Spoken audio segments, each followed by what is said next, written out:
Bom dia. Damos as boas-vindas para o webinário Situação Atual e Tendências para o Fortalecimento da Participação Público-Privada, Projetos de Infraestrutura na América Latina, organizado pela Federação Ibero-Americana da Indústria da Construção, FIC.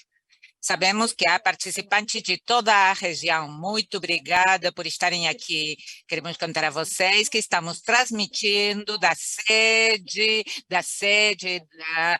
construção em Buenos Aires. Nesse encontro, vamos ter a oportunidade de ouvir os principais especialistas nesta área de diferentes lugares do mundo, que vão dar um panorama da situação atual da participação público-privada e das ações possíveis para potencializar sua contribuição em matéria de investimento em infraestrutura. Quem está aqui hoje na sala central, na Câmara Argentina, que vão encontrar aqui na mesa agora, estão aqui conosco, o vice-presidente da FIC, Ivan Sech. Também está aqui o conselheiro e coordenador da Comissão de Infraestrutura da FIC, Fernando Lago. E pelo Zoom está o presidente da FIC, Giuseppe Angelucci, e o presidente da SIC, a Confederação Internacional de Associações de Empreiteiros, Luiz Perretti, e outras autoridades e palestrantes. Muito bem, vamos dar início com a abertura. Vamos convidar Ivan Sech, vice-presidente da FIC e vice-presidente da Câmara Argentina da Construção.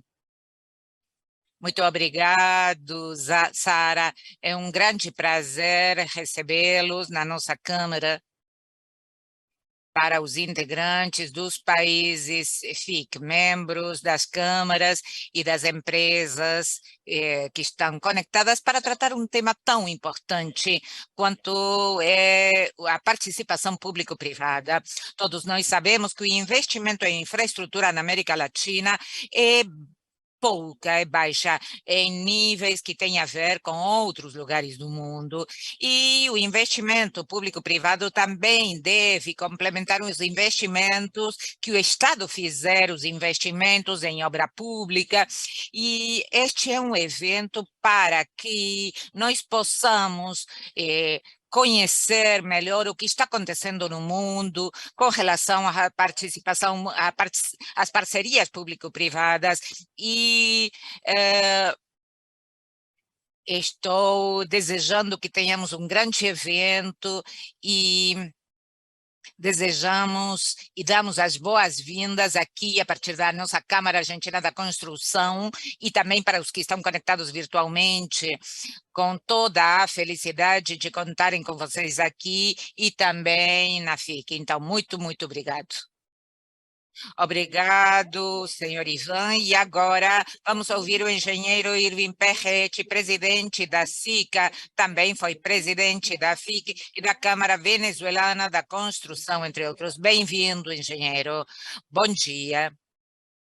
Bem, em primeiro lugar, quero agradecer ao presidente e vice-presidente da FIC, e a Câmara Argentina da Construção e o presidente Gustavo Weiss por este convite para este webinário sobre a situação e as tendências para fortalecimento das parcerias público-privadas.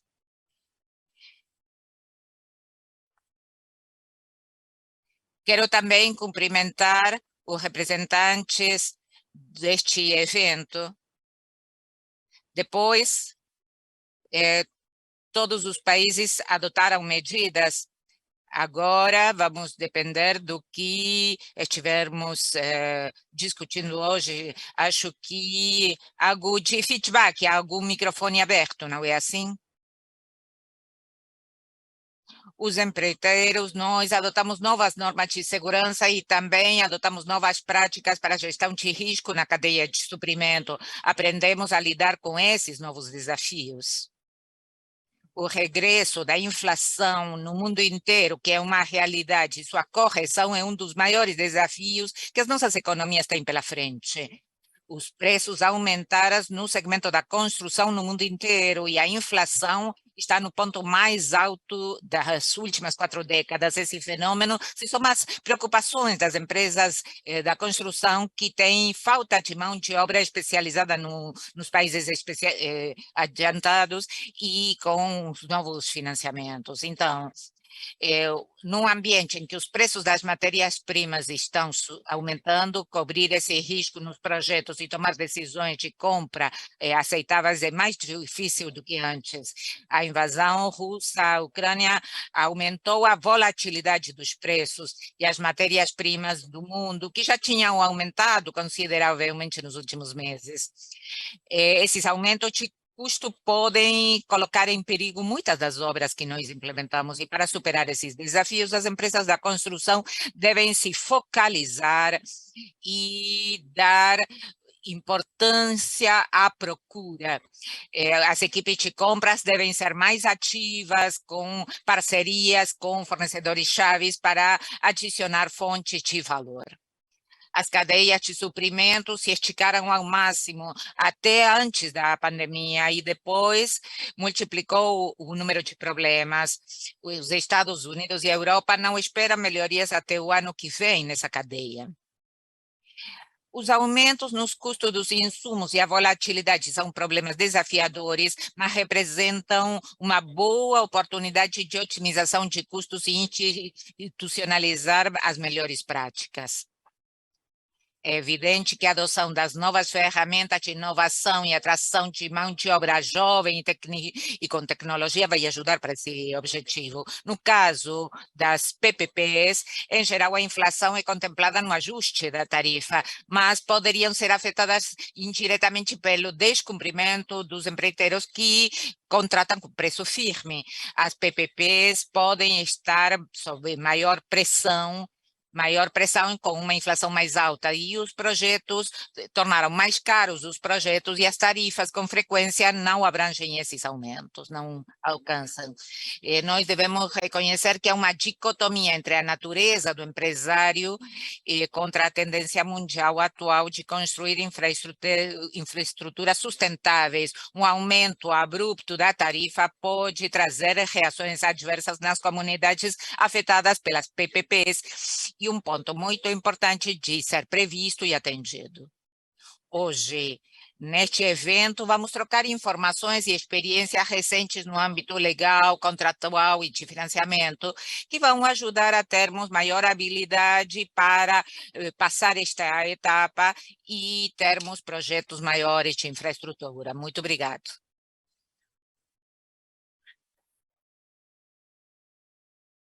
Obrigado, engenheiro. Continuamos com as palavras de abertura do arquiteto Giuseppe Angelucci, presidente da FIC. Arquiteto, estamos ouvindo suas palavras.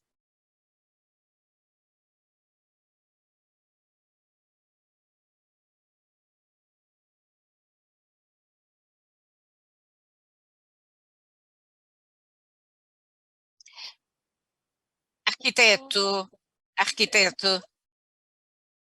está com o microfone desligado. Peço desculpas. Bom dia. Peço desculpas. Bom dia a todos. Estou ouvindo um feedback, um eco. Engenheiro Gustavo Weiss, presidente da Câmara Argentina da Construção, engenheiro Irwin Perretti, presidente da SICA, doutor Alex Workman, líder do grupo de trabalho de SICA sobre contratos da construção, doutor Fernando Vernalha, assessor da Civic, especializado em PPPs, doutor Júlio César Crivelli, especialista em direito administrativo e ex-presidente da Câmara Argentina da Construção.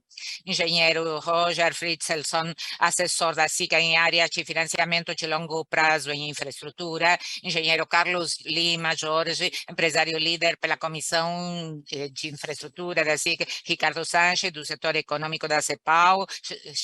Fernando Lagos e colegas e amigos. É para mim um grande prazer dar as boas-vindas a esse webinário, Situação Atual e Tendências para o Fortalecimento da Parceria Público-Privado em Projetos de Infraestrutura na América Latina, evento organizado pela FICA através da Comissão de Infraestrutura com o apoio da Câmara Argentina da Construção. Agradeço ao engenheiro Gustavo Weiss e ao engenheiro Fernando Lagos que fizeram com que esse evento fosse realizado. Agradeço também a todos os expositores e participantes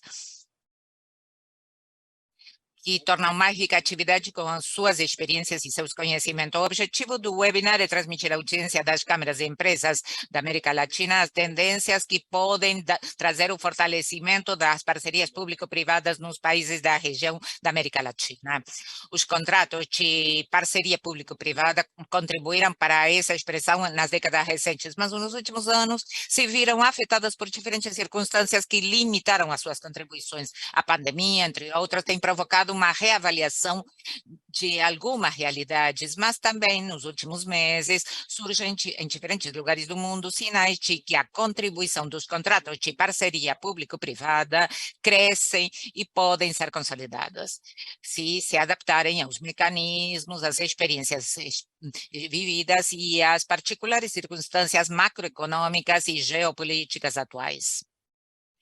Meus melhores desejos para que esse webinar seja um sucesso e útil para as câmaras e para os afiliados, sempre dinâmicos empresários ligados à Câmara da Construção, que cotidianamente encontram novos desafios para encontrar caminhos para a geração de emprego e trabalho. Passo o uso da palavra. Muito obrigado. Muito obrigada pelas palavras de abertura. Agora vamos falar dos aspectos jurídicos. Para isso, temos verdadeiros especialistas na matéria. Vamos começar com o doutor Júlio César Crivelli, da Argentina, advogado especialista em obra pública e infraestrutura. Também vice-presidente da Câmara Argentina da Construção, ex-conselheiro da Bolsa de Comércio, entre outras atividades. Doutor Crivelli tem a palavra. Bom dia a todos. É um prazer estar de novo aqui com vocês para falar na FIC. O tema que me foi dado é muito amplo. Eu escrevi muito sobre essa questão, mas tenho 10 minutos, portanto, vou tentar sintetizar as informações mais importantes. A contratação de obras através de PPPs, parcerias público-privadas ou concessões, ou em espanhol, associação pública-privada, acontece cada vez mais no mundo ocidental. Os nomes diferem, mas, na verdade, a contratação é exatamente igual. As PPPs começaram quando os ingleses fizeram um grande trabalho de desenvolvimento sobre os contratos, com grande sucesso na área de infraestrutura. O nome de concessão vem do século XIX e também é um nome que o Chile continua chamando as PPPs como concessões. E as associações público-privadas é outro nome dado às parcerias público-privadas, mas não há diferenças essenciais. Trata-se sempre de um contrato que abrange projeto, construção, financiamentos com base, normalmente, de um fluxo de fundos que surge do pedágio, de uma tarifa, no caso da eletricidade, ou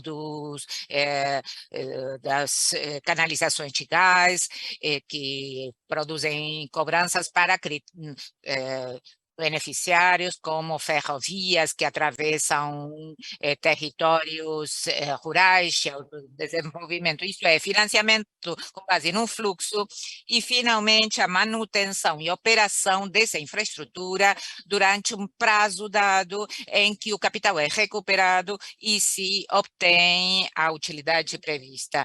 Portanto, é um contrato de longo prazo em que há muitas incidências. O contrato é comutativo. Um contrato comutativo significa que as duas partes trocam valores equivalentes. Esses valores devem ser mantidos equivalentes ao longo de todo o contrato. Como é um contrato de longo prazo, pode ter incidências, outro tipo de situações que fazem com que esse preço do contrato varie. em favor ou contra qualquer um dos contratantes, do Estado comitente ou do contratista, o concessionário, vamos chamar com o nome que quiserem. Isso quer dizer que o contrato entre a construção e a manutenção e operação de um lado versus o custo financeiro precisam ter uma equação econômico-financeira. Quer dizer igualdade, ou seja, igualdade entre a prestação do concessionário, econômica, obviamente, e financeira, porque, evidentemente, o financiamento tem uma função muito mais importante do que um contrato de obra pública. Essa equação econômica financeira é expressa em termos de VPL. É descontado o fluxo com uma taxa de juros prevista no edital para que todos tenham a mesma situação e se obtém um valor absoluto, que é o valor do contrato hoje, se não houver incidências que com certeza irão acontecer ao longo do tempo. Essa concorrência pode ser variada, os estados, de acordo com o contrato, podem fazer com que a concorrência seja quem oferece maior cânono, quem oferece maior investimento, porque tem VPL mais competitivo, ou quem oferece um prazo mais curto. Essa equação econômico-financeira, basicamente, entre a construção, custo financeiro e manutenção e operação, isto é, entre as prestações do concessionário e a contraprestação que recebe pela manutenção e operação da obra construída, tem uma equação econômico-financeira. É uma equação porque existe igualdade, é um contrato comutativo onde as partes trocam valores equivalentes. A obra que eu irei construir e financiar e manter e operar vale o mesmo do que eu irei obter como contraprestação para a obra, através do fluxo da manutenção e operação. Essa equação econômico-financeira é expressa com VPL. Eu tenho esse valor presente e líquido, e se ocorrerem coisas como as mencionadas, porque é um contrato de longo prazo, podem existir caso fortuito, comportamentos diferentes, por exemplo, que o concedente construa uma obra competindo com a obra presente, isso é possível, e nesse caso, o fluxo da obra, seja qual for, energia, automóveis, caminhões, pedágios, o fluxo irá diminuir. Será preciso fazer uma recomposição do valor VPL. Como fazemos para recompor o contrato quando essas situações acontecem? O contrato tem vários elementos.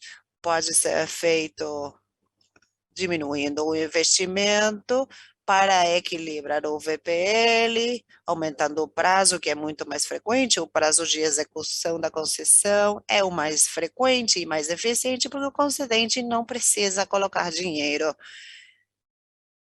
nem investimento, nem subsídio. E com maior prazo, normalmente é compensado o VPL da concessão ou do contrato de PPP. Finalmente, o subsídio, que é o menos eficiente, porque com certeza é dinheiro do concedente. Em alguns casos, é a única possibilidade. Então, nós precisamos ter segurança no desenho dos editais e muita segurança em que a equação econômico-financeira e o VPL irão se manter ao longo de todo o contrato. Não é um contrato aleatório, eu repito isso, porque muitas vezes existe uma confusão. Não é contrato aleatório, o concessionário não depende do azar. Tem um VPL absolutamente definido que se mantém ao longo do contrato com as recomposições mencionadas. E por que isso? Bem, é assim porque para obter financiamento de um contrato desse tipo não é fácil, especialmente nos nossos países. Na Argentina é pior ainda. O primeiro que será considerado pelos financistas é o risco país. Isso acontece em qualquer financiamento. E o segundo, e muito importante, é o risco do contrato. Então, precisamos considerar que para maior risco, será maior o preço. Não há risco gratuito. Ninguém toma risco gratuitamente. O risco é escrito no preço. O preço é expresso como VPL. O maior risco, ou seja, quando o edital tem maiores riscos para o concessionário, a situação também dificulta a participação de empresas nacionais, porque, em geral, as empresas internacionais podem conseguir com maior facilidade completion guarantees e performance bonds. O que são? São instrumentos que emitem as companhias de seguro de acordo com a trajetória de uma empresa em contratos prévios. E é uma pólice que segura o concedente e que a obra será finalizada no prazo marcado. Essas garantias não são fáceis de se conseguir, as empresas nacionais dos nossos países dificilmente consigam, elas conseguem, mas com muita dificuldade. Quanto maior risco houver no contrato, menores serão as possibilidades das empresas nacionais participarem. Fundamental é que para maior risco haverá maior preço. Já falamos da recomposição do contrato e, finalmente, a outra questão da eficiência dos contratos é a jurisdição para a resolução dos problemas. Ela é integrada por um painel técnico que acompanha o contrato ao longo do tempo e que irá resolver os problemas durante a vigência e execução do contrato, para não extrapolar até uma discussão jurisdicional, que isso demora muito tempo, e um tribunal arbitral que existe caso o painel técnico as partes não estejam de acordo. Rapidamente, essa é uma breve descrição em 10 minutos de um contrato de enorme importância no mundo de hoje. Obrigado. Muito obrigado, doutor Crivelli, pelas suas palavras. Agora convidamos o doutor Alex Wagman, do Chile, líder do grupo de trabalho SICA sobre contratos de construção. Ele é advogado, mestre em Direito sobre a Construção, membro da diretoria da Associação na América Latina de Direitos da Construção, também membro do grupo de trabalho para subcontratos FIDIC e da Comissão Dispute Boards do Centro Espanhol de Arbitragem. Pode começar, doutor. Muito obrigado pelo convite da FIEC e da Câmara Argentina da Construção. Eu tenho 10 minutos, vou tentar ser o mais breve possível. Eu tenho uma apresentação que eu gostaria de compartilhar, mostrando esse slide quanto ao contexto geral. O que vemos aqui, basicamente, é a agrupação dos países que têm maior PIB na América Latina. E por que estou mostrando esse ponto? Porque para falar sobre a lei de associação pública-privada, o nível de profundidade e desenvolvimento que as associações público-privadas têm não dependem do tamanho da economia do país. Temos posições diferentes e diferentes níveis de profundidade. Há algumas semanas falamos com Jesus Teixeira, diretor do BID. Ele comentou que o gap de investimentos de infraestrutura representa 3% do PIB da América Latina e é equivalente a 200 milhões de dólares, sem considerar o que é requerido em obras de reposição. Apenas o que temos pela frente é uma quantidade muito alta, assustadora.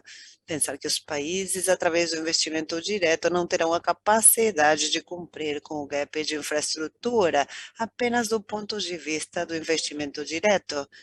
Na medida em que o tempo passa, se desenvolvem outras formas de cobrir este gap, tendo empréstimos com bancos multilaterais de desenvolvimento. Eu me especializei nesse tempo, nesse tipo de investimentos, trabalhando com lógicas particulares, com contratos particulares especificamente para esse tipo de investimento.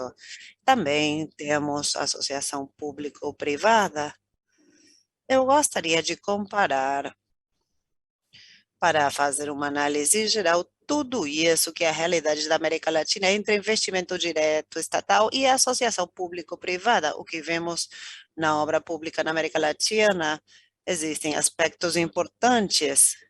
Existe um controle estrito da Contraloria Geral, a Auditoria ou Procuradoria Geral da Nação, dependendo do país, e menor flexibilidade normativa em legislação para o pagamento. E isso tem uma lógica, porque é investimento direto e o Estado tenta cuidar os recursos, o modelo de pagamento por avanço físico, e uma situação muito particular é que o princípio de equilíbrio econômico no contrato não é utilizado a não ser em casos particulares.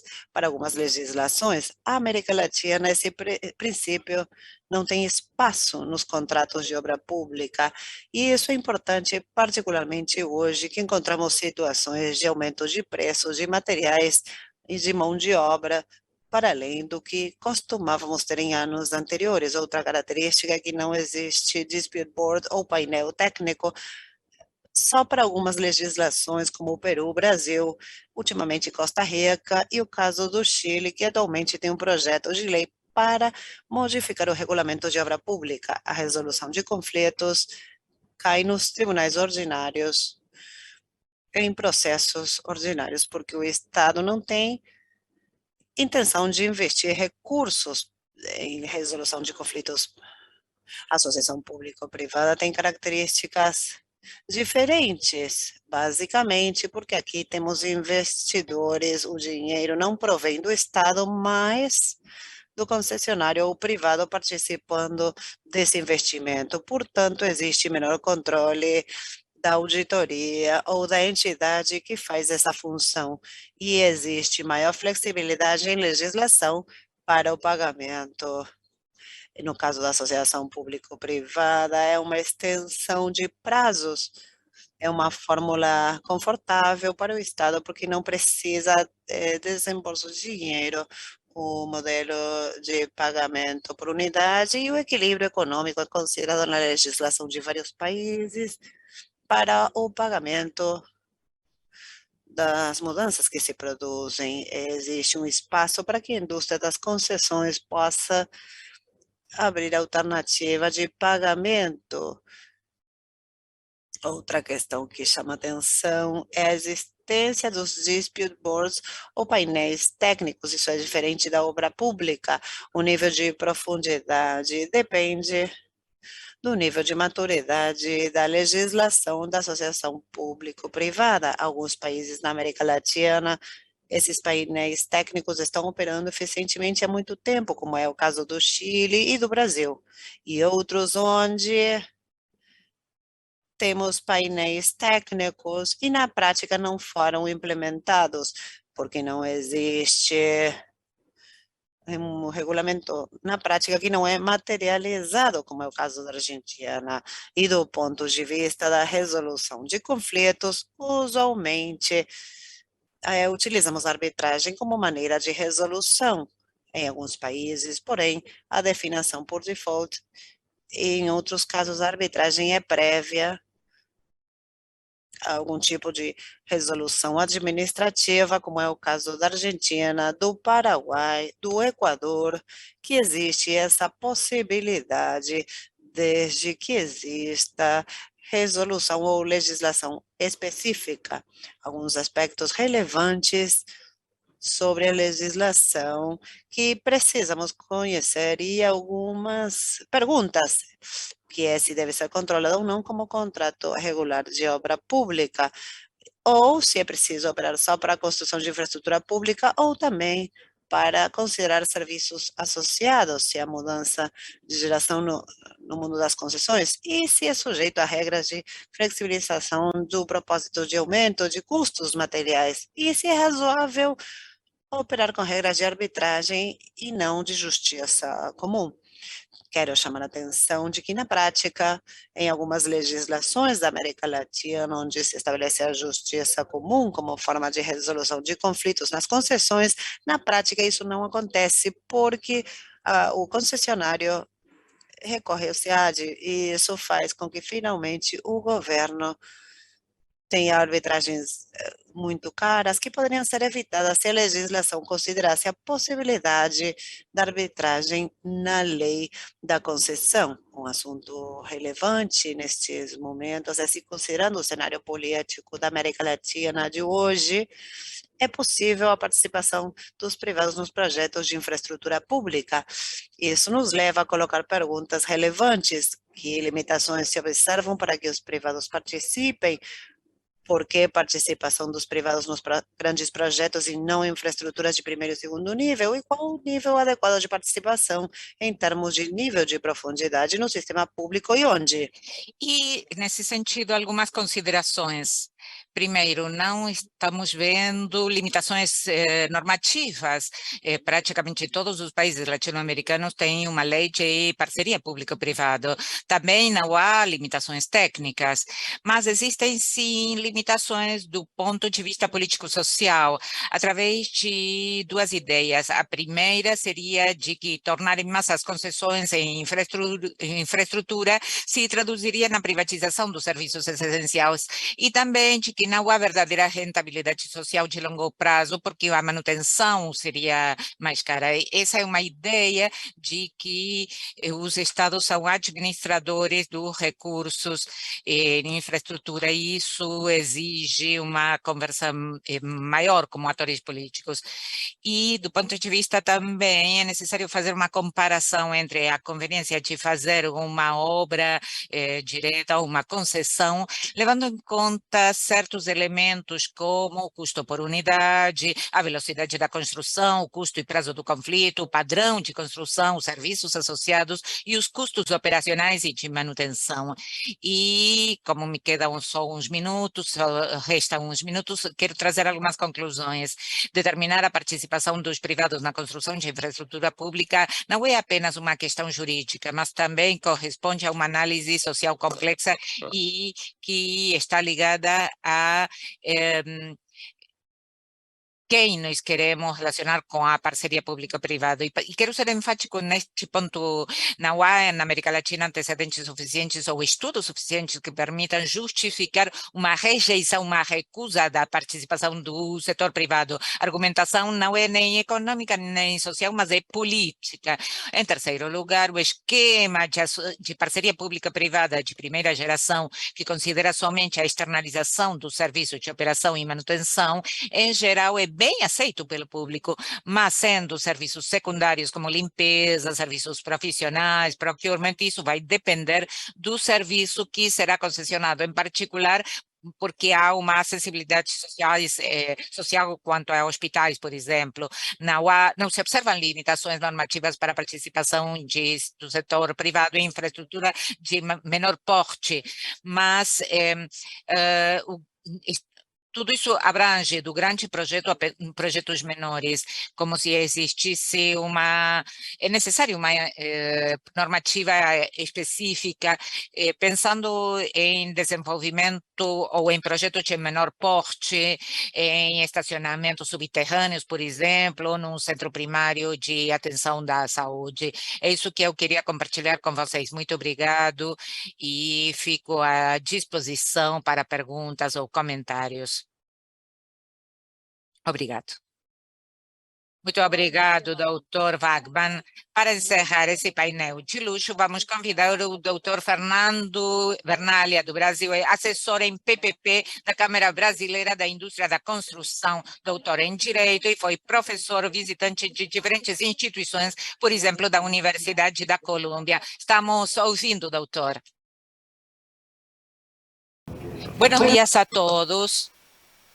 Gracias por la invitación. Es una satisfacción poder participar en este debate de FIC sobre aspectos legales de las asociaciones público-privadas. Voy a referirme sobre la experiencia brasileña en la perspectiva de lo que ha contribuido a la estructuración de proyectos en el sector de infraestructura.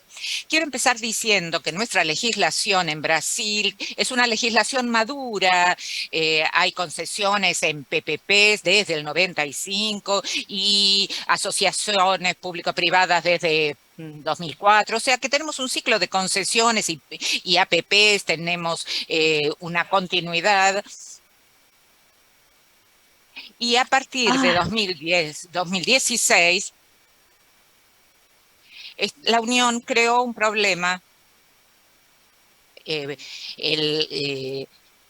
Se creó una estructura técnica para conducir estos procesos, para conducir el problema de concesiones, APPs y concesiones, lo que genera proyectos de gran excelencia técnica. Yo diría que los sectores más importantes han recibido el mayor número de proyectos, son los sectores de saneamiento y transportes.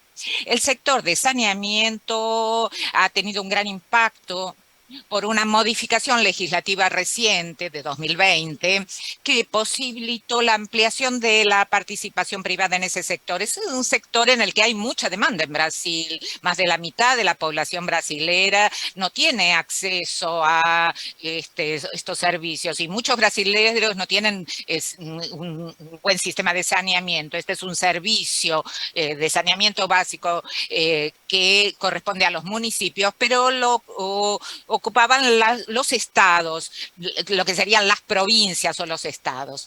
A partir de la nueva ley va a ser obligatorio la licitación. E deverá ser feita por meio de contratos de concessão. Então, o que nós teremos nos próximos anos são muitas oportunidades de concessões no setor de saneamento, tanto a prestação de serviços de água e esgotamento sanitário, como de manejo de resíduos sólidos. O que nós temos nesse momento, né, são grandes concessões de saneamento, são concessões regionais, porque a nova legislação trouxe uma diretriz de regionalização, delegada pelos estados, através ali, é claro, de acordos interfederativos com os municípios, para que os estados sejam empoderados, para que possam delegar a prestação de serviço público por meio de concessão para a iniciativa privada. E nós temos também parcerias público-privadas sendo celebradas pelas próprias companhias estaduais, pelas empresas estaduais, que hoje detêm aproximadamente metade da operação de saneamento no Brasil, mas que precisam do apoio da iniciativa privada para avançarem com a implementação de metas de universalização, que foi uma exigência da nova legislação. Então, o que nós podemos esperar do setor de saneamento para os próximos meses e anos são grandes concessões, né, como nós tivemos a concessão do Estado do Rio de Janeiro, da prestação regionalizada do saneamento do Estado do Rio de Janeiro. Eu mesmo participei como coordenador jurídico da estruturação desse projeto, é o maior projeto da infraestrutura brasileira de todos os tempos. Tivemos a concessão regional do Estado de Alagoas, também envolvendo dezenas de municípios, tivemos do Estado do Amapá, e assim teremos, nos próximos meses e anos, grandes concessões pelos estados que estão sendo estruturadas principalmente pelo BNDES, né, que é um banco de desenvolvimento e que foi afetado pela legislação para estruturar projetos de infraestrutura, assim como a Caixa, né, junto com a criação do Programa de Parcerias de Investimento, que é o PPI, criaram-se também braços de estruturação de projetos pelos bancos federais, por esses dois principais bancos federais do Brasil, que é o BNDES e a Caixa Econômica, e o BNDES e a Caixa vêm estruturando projetos de muita qualidade no setor de saneamento e em outros setores também. No setor de saneamento, o BNDES tem estruturados os maiores projetos principalmente de água e esgotamento sanitário, e a Caixa, projetos no âmbito municipal, principalmente projetos de manejo de resíduos sólidos, que é uma outra agenda importante que nós temos para avançar com a universalização do serviço de manejo de resíduos sólidos.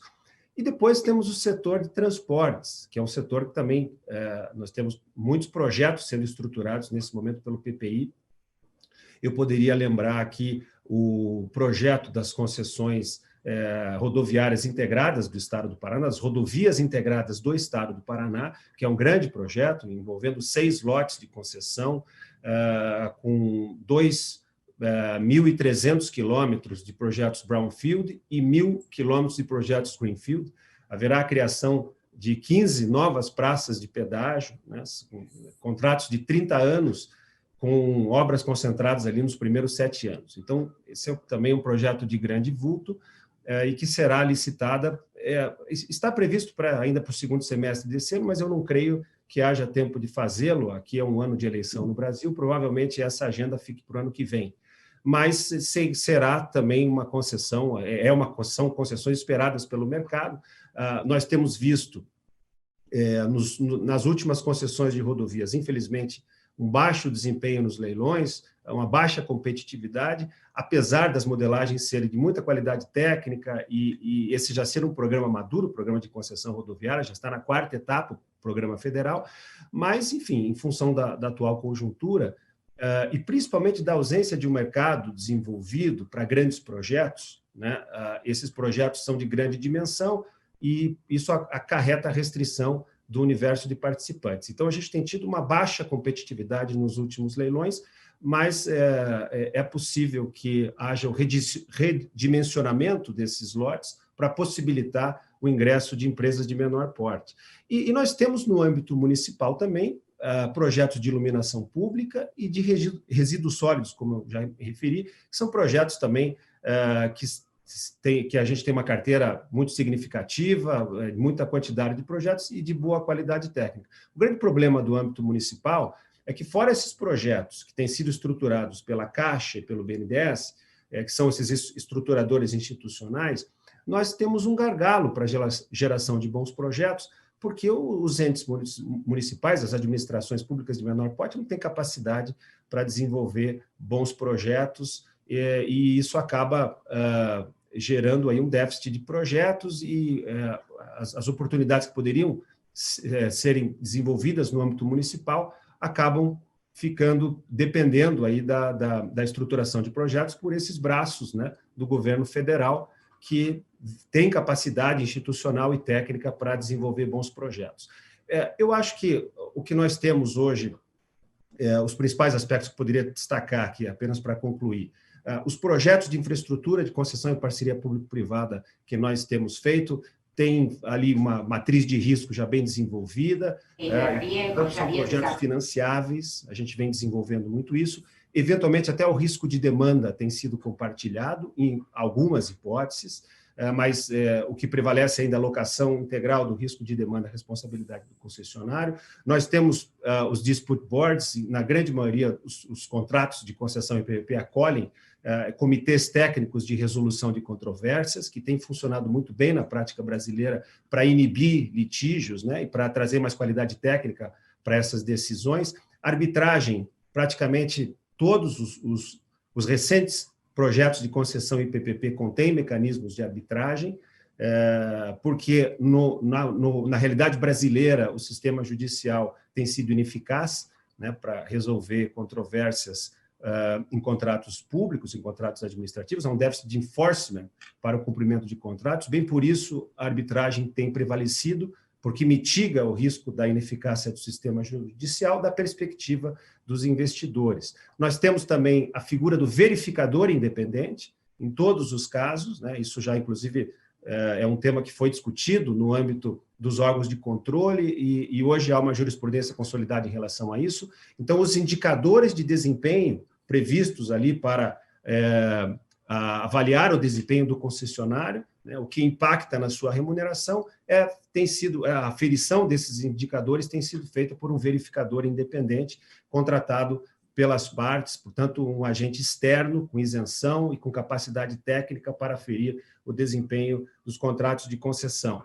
E também o tema que foi comentado aqui, custos, né, a alta no custos de insumos da construção, um tema que tem preocupado muito também no contexto da modelagem de projetos, os estruturadores, tanto em contratos de empreitada, de execução de obra pública, quanto em contratos de concessão.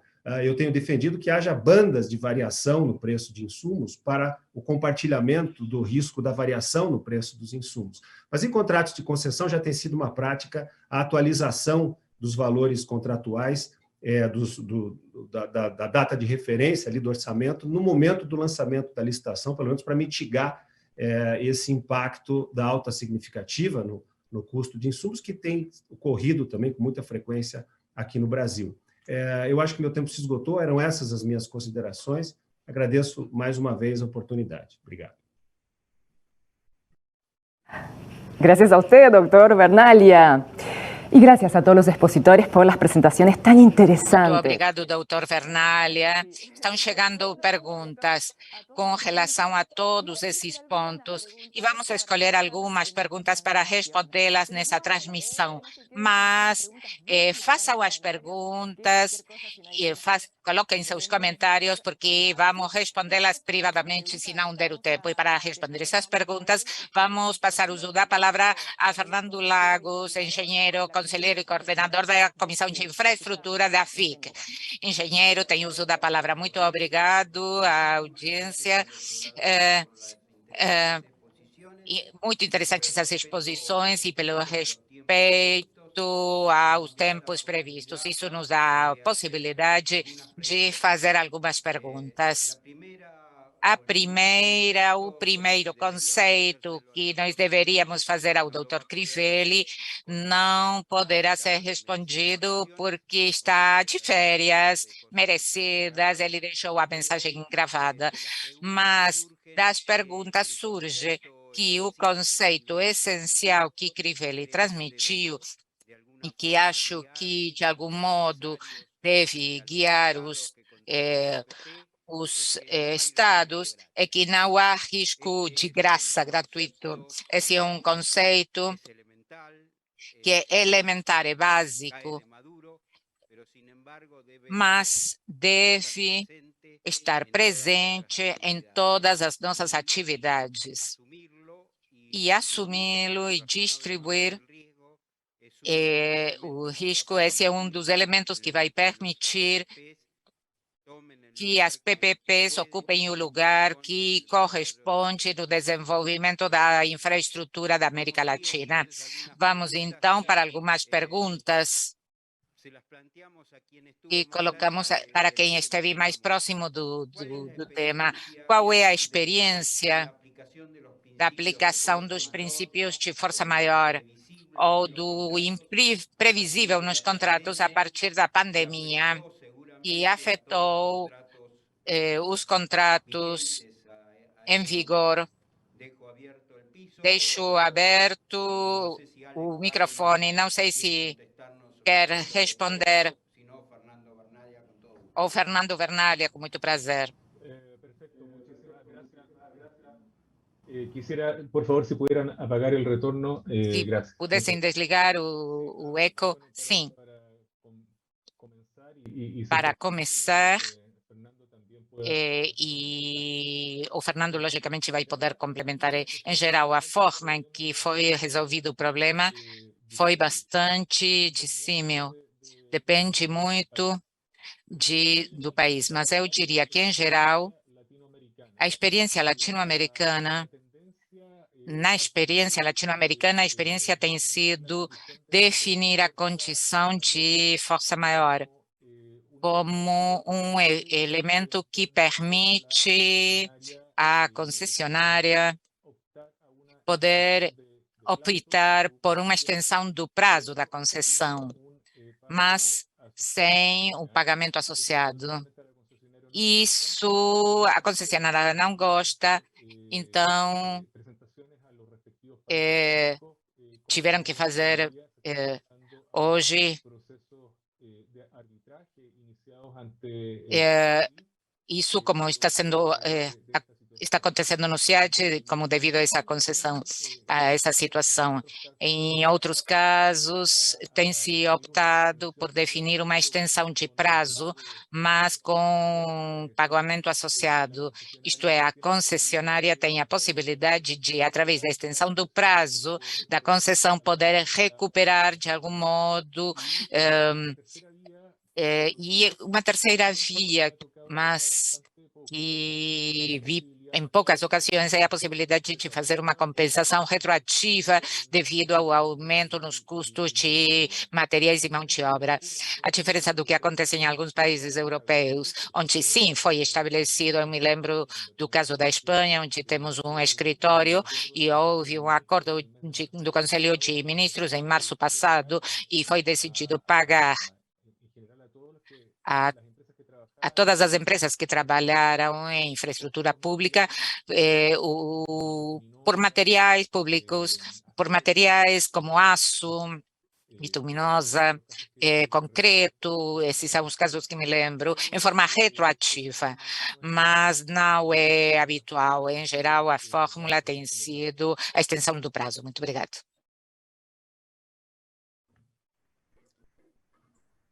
Bom, este ponto, se não temos uma consulta Se específica. não tivermos outras consultas específicas para o Brasil, nos contratos de saneamento, são contratos em que a retribuição do concessionário é através de tarifa paga pelo usuário ou é um pagamento diferido por parte do Estado? Ou se a tarifa alcançar o suficiente para pagar a instalação e o serviço de água e saneamento. Fernando. No Brasil, as concessões, elas pressupõem o pagamento de tarifa pelos usuários. Então, quando essa contratualização ela decorre do Estado ou do município diretamente com o concessionário privado, a moeda para remunerar o serviço é o pagamento de tarifa pelos usuários, e isso tem sido suficiente para cobrir os custos do contrato e garantir uma margem de retorno para o concessionário. Isso tem um risco reduzido também da perspectiva dos bancos, porque é um risco diluído, né? Geralmente são contratos, como eu disse, regionais, então envolvem vários municípios, etc. Então, esse sistema de pagamento também ele é eficaz para mitigar riscos ali de financiamento. Agora, nós temos também parcerias público-privadas, que é um outro tipo de contrato.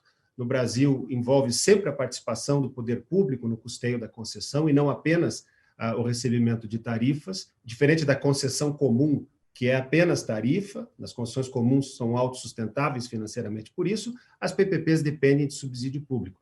Há PPPs celebradas pelas empresas estaduais, né, que são as empresas que têm relação com os municípios, que têm um contrato de prestação de serviço com os municípios, e as empresas estaduais podem contratar por meio de PPP operadores privados, operando uma espécie de subdelegação do serviço. Neste caso, na grande maioria das hipóteses, né, a gente tem essas concessões essas PPPs são para esgotamento sanitário, e aí a moeda é uma contraprestação da empresa para o operador privado. Mas, geralmente, há uma estrutura de garantia em que esta contraprestação pública está lastreada na cobrança de tarifa pela empresa diretamente aos usuários. Então, cria-se ali uma estrutura jurídica de garantias públicas para cautelar o risco do parceiro privado, né, quanto à inadimplência das obrigações de pagamento pelas empresas estaduais. E só para complementar, em relação à questão anterior, só para deixar aqui o testemunho da experiência brasileira, né, com relação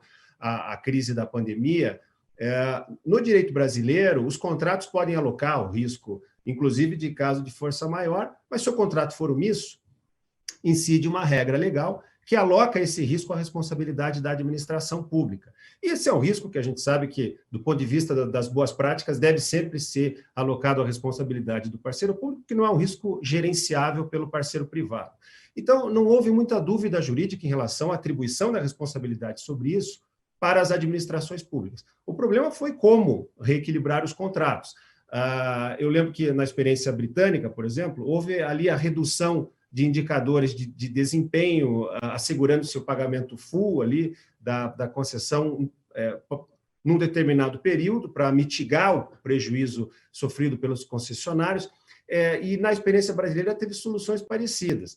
O grande problema aqui foi o efeito financeiro, né? Porque as principais concessões que sofreram com a crise da pandemia foram as concessões de transportes, principalmente pela queda na demanda. Rodovia chegou a 80% de queda na demanda em certos períodos. Aeroportos chegou a 90%.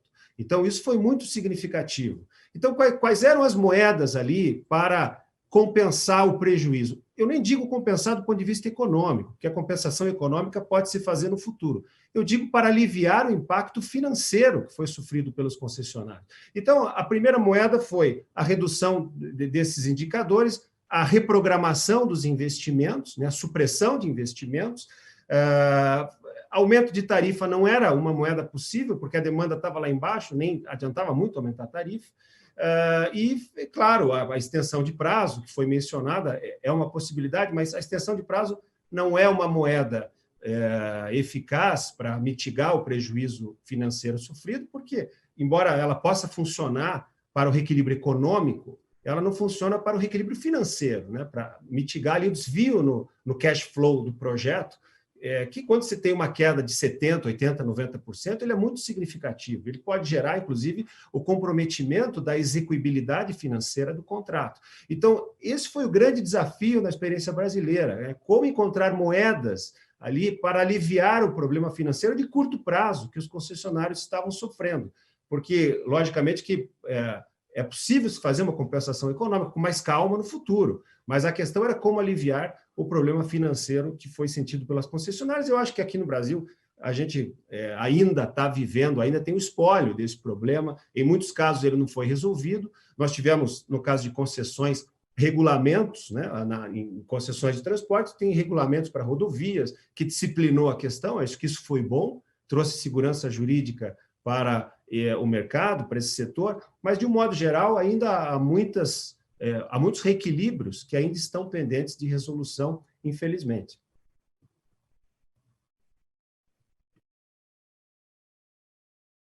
E nos quedamos sem tempo, nos quedam O tempo esgotou e temos ainda algumas questões significativas que continuaremos debatendo na Comissão de Infraestrutura da FIC, as primeiras quartas-feiras de cada mês, ao meio-dia, hora de Buenos Aires.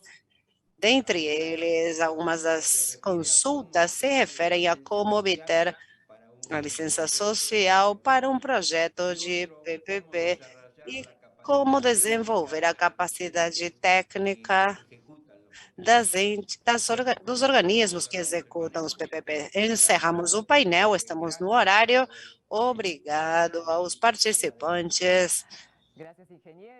Obrigada, engenheiro. Estamos com apetite, queremos participar dessas reuniões. Agora vamos falar sobre os aspectos operacionais e perspectivas. Para isso, temos outro painel de luxo, que será moderado pelo engenheiro Fernando Lago.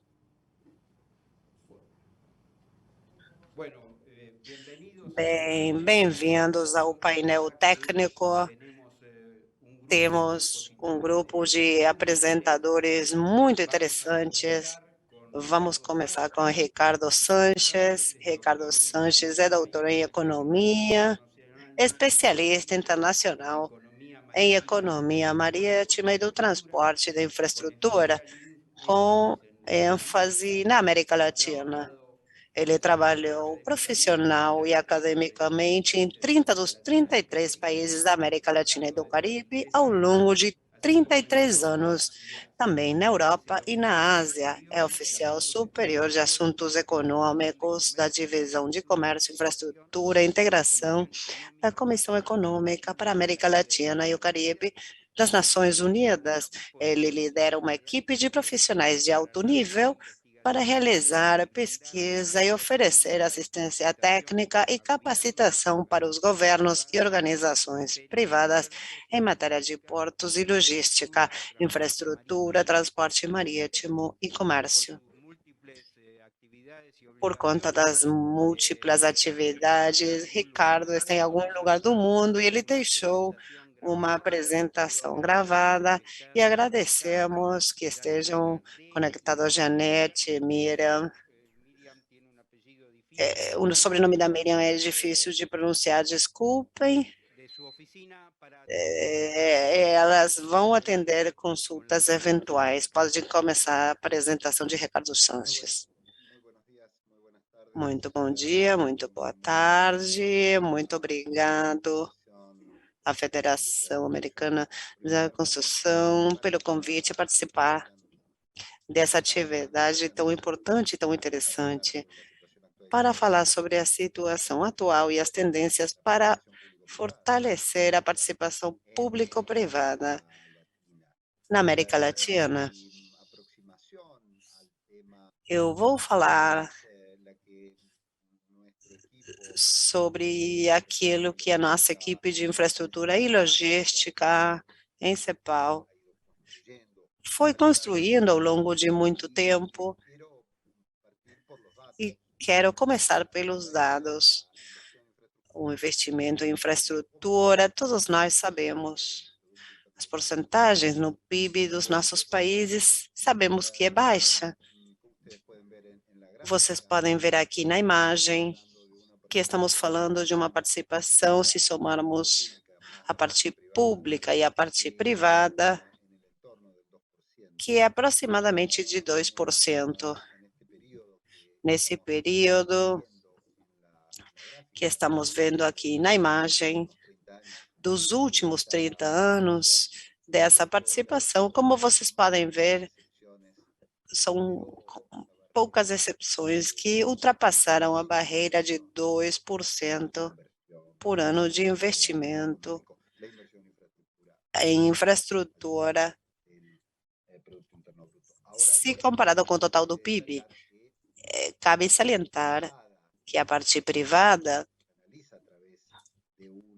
que através de uma PPP se canaliza, foi variando no tempo, mas houve períodos importantes onde a participação através das PPPs chegou até a metade do total do investimento em infraestrutura econômica na região.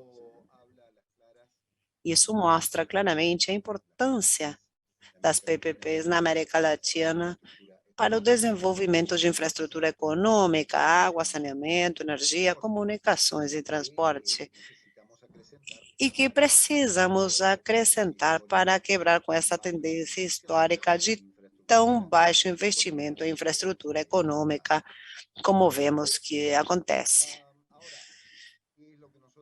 Bem, o que é que fizemos durante todo esse tempo? Foi focar várias questões em investimento em infraestrutura, também com os PPP, logicamente, eu vou fazer uma menção rápida por essas questões, mas eu quero salientar o trabalho que fizemos, que foi um trabalho duro, tomando a perspectiva da teoria dos contratos incompletos. Vocês vão lembrar que essa foi a questão principal que levou à outorga do Nobel de Economia de 2016, com a teoria dos contratos incompletos, como ela afeta o desenvolvimento econômico.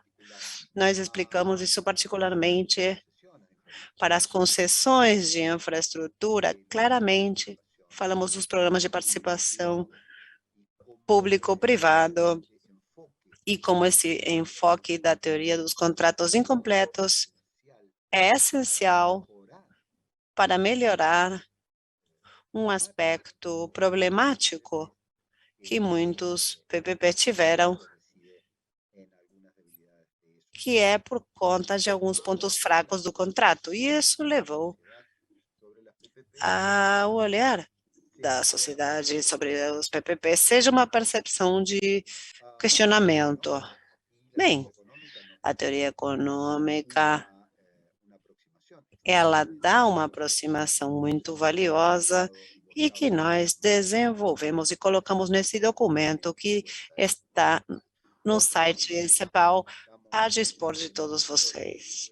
Outra questão também é a necessidade de ter uma infraestrutura por uma concepção clara quanto à resiliência da infraestrutura, não só, neste caso, os desastres naturais e problemas relacionados com mudança climática, mas que a infraestrutura que custamos tanto a conseguir recursos, investir, seja uma infraestrutura preparada para ser resiliente e para se recuperar rapidamente dos problemas que surgem. Um aspecto também muito importante nisso, quero destacar o trabalho que ainda está em andamento e que tem o apoio de alguma das câmaras da construção da região sobre o recupero fiscal do investimento em infraestrutura.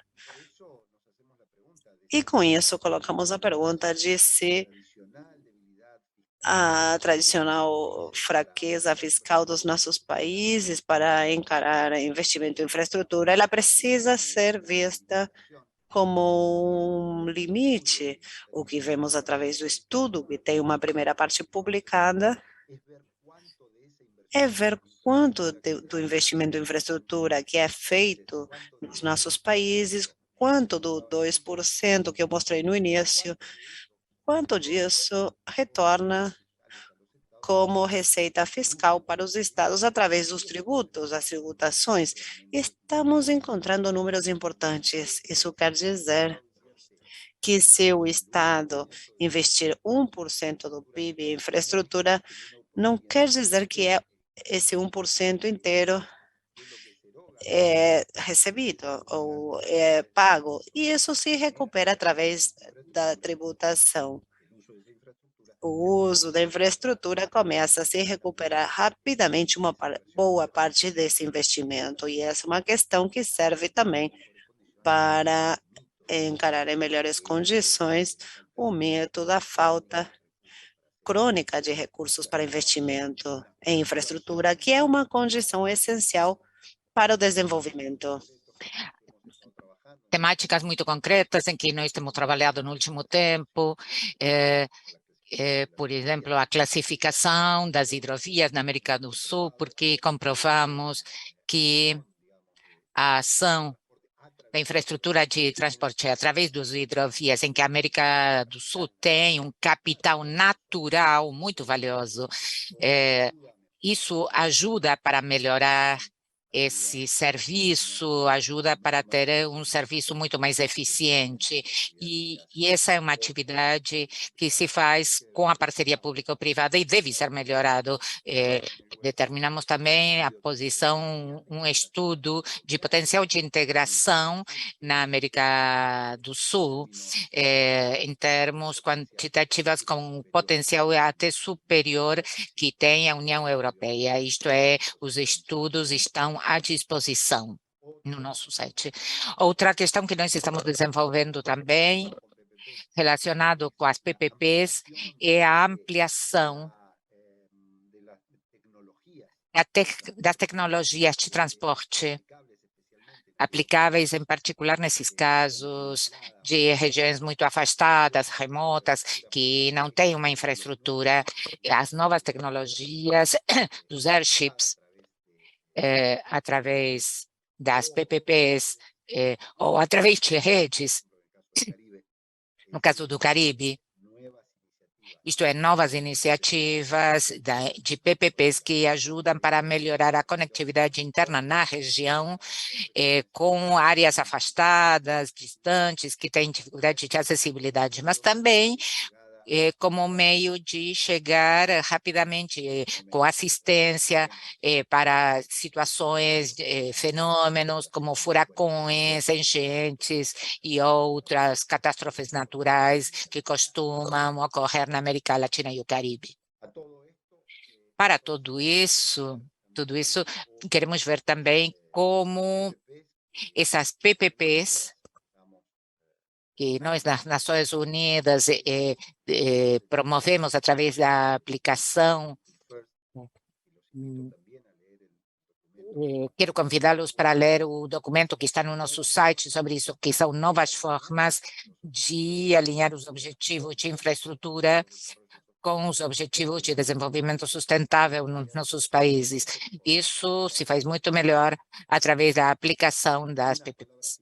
Umas palavras finais para respeitar o tempo dado. Investir em infraestrutura é imprescindível e para fechar a brecha, o gap, para obter um desenvolvimento muito melhor, muito mais profundo que o que observamos na atualidade nos países. Investir em infraestrutura resiliente, verde, sustentável, utilizando essas ferramentas de PPP e People First, aplicando a teoria dos contratos incompletos, são imprescindíveis, mas também exigem uma nova forma de trabalho, melhorar o espírito associativo entre o setor público e o setor privado, que essa também pode ter sido uma das falhas na nossa história recente. Quero dizer, para concluir, que temos ferramentas modernas, ferramentas que podem nos ajudar a melhorar a infraestrutura e que, em definitiva, é necessário colocar mãos para a obra e temos oportunidades para utilizar um instrumento muito útil, que são as APPs. Muito obrigado, que tenham uma excelente jornada. Muito obrigado, Ricardo, muito obrigado aos economistas da equipe da CEPAL, Janete Lardete e Miriam Saad, que estão conectadas aqui e que vão receber as consultas no final do painel, se tivermos tempo, e se não, serão respondidas posteriormente, como no caso do painel jurídico. Devo agora apresentar Roger Fisselson, engenheiro francês com mais de 30 anos de experiência na execução de contratos de grandes infraestruturas no mundo, muitas delas através de PPPs, outras na América Latina, e há muitos anos ele é assessor principal em financiamento de longo prazo da infraestrutura na SICA, na Confederação Internacional de Associações de Empreiteiros, com quem nos reunimos há 12 ou 15 anos, cada terceira quarta-feira do mês, no nosso grupo de trabalho da SICA sobre PPPs. Muito obrigado, Roger, por sua participação. Pode falar. First of all, I want to thank FIC for inviting me to deliver some words about Bem, quero falar sobre as novas formas de desenvolvimento das PPPs, a construção de infraestrutura de diferentes tipos para cumprir a necessidade do desenvolvimento econômico dos países desenvolvidos e dos países em vias de desenvolvimento, e também enfrentando a transição ecológica. A brecha de implementação para os próximos 10 anos são entre 2,5 e 3 bilhões de dólares por ano. Importante enfatizar que há muitos números contraditórios que têm diferentes ordens de magnitude. Para reduzir essa brecha, é necessária a mobilização de fundos privados. Isso se multiplica. Devemos observar que o financiamento exclusivamente privado tem um nível de dívida que provém dos usuários e os consumidores são insuficientes. O reporte de 2021 do Observatório de Infraestrutura Global, gerado pelo G20, estima para 2020 126 bilhões de dólares. Uma nova abordagem para a dívida pública e sua sustentabilidade. Isso exige encontrar novas formas de financiamento. Para isso, nós devemos diferenciar claramente entre investimento público e para o funcionamento atual dos estados e também para as transferências sociais. Devemos diferenciar a origem do financiamento original ou inicial de recursos que exigem uma mobilização de capitais, dívidas e serviços relacionados. Há uma diferença entre fundos, se os fundos vêm dos órgãos públicos, o financiamento privado funciona somente durante o período de construção. Devemos compreender melhor o retorno fiscal, direto e indireto, no médio e longo prazo, permitido pelas PPPs, que vão permitir analisar a sustentabilidade das PPPs ou não. Os investimentos públicos de longo prazo são necessários para aumentar a produtividade do segmento privado e também aumentar os investimentos privados. O aumento do PIB também está ligado à dívida pública inicial. Neste caso, a decisão de investir é totalmente uma decisão política. Devemos trabalhar principalmente com todos os governos para melhorar a situação econômica e os recursos para os países. Essa abordagem do investimento público deveria conduzir a um fortalecimento das regras orçamentais e os princípios de contabilidade internacionais, junto com as diferentes categorias de infraestrutura pública e dívida, para implementar avaliações econômicas e sociais para projetos, melhorando também a produção dos valores aplicáveis às categorias de investimento para projetos de média escala que não poderiam tolerar os custos correspondentes. Os dados estatísticos e as ferramentas relacionadas para identificar quem está na base tributária, na redução e expansão da mesma, e ver o que o investimento público permite para atingir o objetivo mencionado, para conseguir o financiamento. O ex-presidente do segmento falou de um modelo para avaliar a redução do gasto público permitido pelo investimento público. Trata-se de um projeto global com metodologia de avaliação. Podem obter maiores informações no website da globefund.com. A implementação gradativa melhora que o grupo de trabalho da SICA e a FIC podem desenvolver e vão mostrar a sustentabilidade do investimento público correspondente, intensificar, utilizando mais as PPPs e implementando modelos sustentáveis, com o interesse dos beneficiários, aceitando pagamento direto, com diferentes componentes, como capacidade e disponibilidade de pagamento. É a melhor forma de reduzir a carga na dívida pública. Sobre a questão do grupo liderado por Fernando Lago Nausica, trabalhamos com diferentes acadêmicos e na CEPAL com uma organização específica. Muito obrigado pela sua atenção. Muito obrigado, Roger, pela sua contribuição de muito valor, experiência com uma visão global, que é a que prevalece na SICA, extremamente importante para os nossos setores. Passamos, então, para ver a situação em vários países da América Latina. Para isso, nós contamos como próximo expositor o engenheiro Vitor Ortiz, em Saltegui, do México. O engenheiro Vitor Ortiz, em Saltegui, é formado pela Engenharia Civil do Instituto Politécnico Nacional. Tem 45 anos de vida profissional em diferentes empresas construtoras do seu país.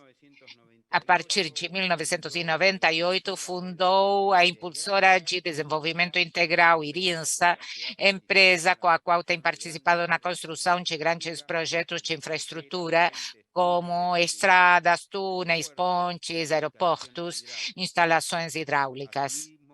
Também esteve diretamente ligado à atividade sindical empresarial, devendo destacar, em particular, a Associação Mexicana de Engenharia de Túneis e Obras Subterrâneas e a Câmara Mexicana da Indústria da Construção, onde ele atualmente ocupa o cargo de vice-presidente de Infraestrutura de Comunicações e Associações e Parcerias Público-Privadas. Muito obrigado, engenheiro Ortiz Ensastegui, pode falar. Muito obrigado, bom dia a todos, e cumprimento em nome do meu presidente, para a FIC e para todos os que estão participando aqui. O que nós temos aqui, qual é a nossa situação no México com as PPPs? Se nós pudéssemos iniciar a apresentação, o que nós fazemos? Primeiro é definir as PPPs. As parcerias público-privadas são acordos contratuais entre uma entidade pública e uma entidade privada que permitem a participação do segmento privado no fornecimento de serviços públicos, de maneira que o setor privado assume maiores riscos em comparação com outros esquemas de investimento, em troca de maior benefício potencial. Atualmente, no México, há mais de 340 projetos em operação e quase 180 projetos em fases prévias, estudos, definições e assim por diante. Quanto a que acontece na PPP com relação à obra pública? Sob uma obra pública tradicional, o contratista privado constrói o projeto com base num desenho público e mediante financiamento do mesmo setor, para depois deixar a operação e manutenção para o setor público. Mas com as PPPs, o setor privado também pode participar no desenho, financiamento, operação e manutenção do projeto. Adicionalmente, a construção se estabelece com um preço aumentado, isto é que o preço ao que o contratista se obriga a fornecer a infraestrutura do projeto. Que risco estamos assumindo? Dependendo do tipo de PPP contratado, o setor privado pode ter diversos riscos, entre eles risco de desenho, risco de construção, risco de financiamento, risco de operação e manutenção, risco de demanda e risco de preços. No México, tivemos o esquema de concessões, que também é um sistema semelhante. O privado, o investimento se recupera através das tarifas pagas pelos usuários do projeto, o esquema é utilizado principalmente para estradas, portos e aeroportos. Nesse caso, o setor privado corre com risco de desenho, construção, financiamento, operação e manutenção, bem como da demanda do bem ou serviço. A obra pública financiada é um esquema que está sendo utilizado no México. O desenvolvimento, o desenvolvedor privado leva a cabo todos os investimentos que requer o projeto. Ao finalizar a obra, a entidade pública liquida o total dos investimentos contratados. Se utiliza geralmente no setor elétrico. O setor privado corre com risco de desenho, construção e financiamento, mas não se ocupa nem da manutenção nem da operação. A co-investimento são esquemas particulares, compartilhando riscos. Para hidrocarbonetos, o investimento é compartilhado pelo governo. No México, temos Pemex, que é a empresa que se ocupa do petróleo. E, no final, o projeto por prestação de serviços. O desenvolvedor privado fornece parcial ou totalmente infraestrutura para prestação de serviços públicos num horizonte de longo prazo. O setor público, o segmento público, paga uma contraprestação para o setor privado por esses serviços. Esses esquemas estão sendo utilizados para projetos de hospitais, conservação de estradas, centros penitenciários e infraestrutura hidráulica. Temos as seguintes vantagens e desvantagens para o esquema PPP. Os problemas são os riscos de execução do projeto, do setor público que se trasladam para o projeto, e isso dá ao setor público o esquema onde diz, você projetou, você que faz, complementa as limitações do setor público para satisfazer a demanda de serviços. Existe maior competitividade através do desenvolvimento de infraestrutura que pode acelerar a entrega do projeto, permite acesso a maior capital por parte do setor privado, permite acesso a maior capital por parte do setor privado e libera recursos do setor público. Quais são as desvantagens? A empresa irá absorver os maiores riscos financeiros de demanda, operacionais e de construção, e a mitigação pode ser mais cara. Dificuldade para especificar as possíveis contingências durante o projeto, precisa de análise complexa, como value for money, e custos administrativos consideráveis e tempo para desenvolvimento, análise e monitoramento. Atualmente, no México, temos PPP infraestrutura, em estradas, temos um programa de PPP para conservação de estradas durante o período de 10 anos, e isso foi contratado antes do regime atual e está sendo feita uma revisão disso e encontramos uma diferença que atualmente estamos recebendo um desconto da tarifa de 15% e estamos tendo prazos maiores.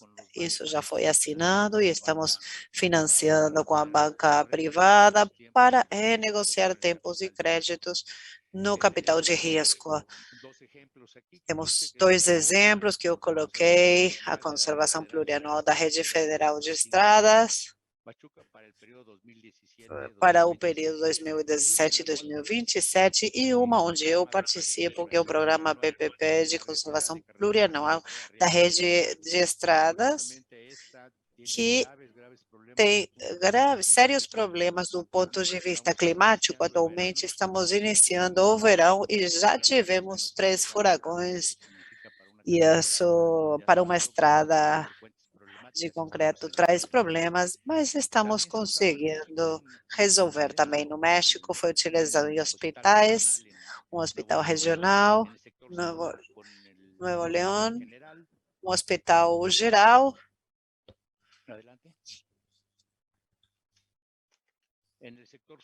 E no setor social também temos o Centro Federal de Readaptação Social, como nós chamamos, e temos um esquema da Cidade do México, centros de homens de segurança penitenciária, e nestes casos as empresas encontram financiamento,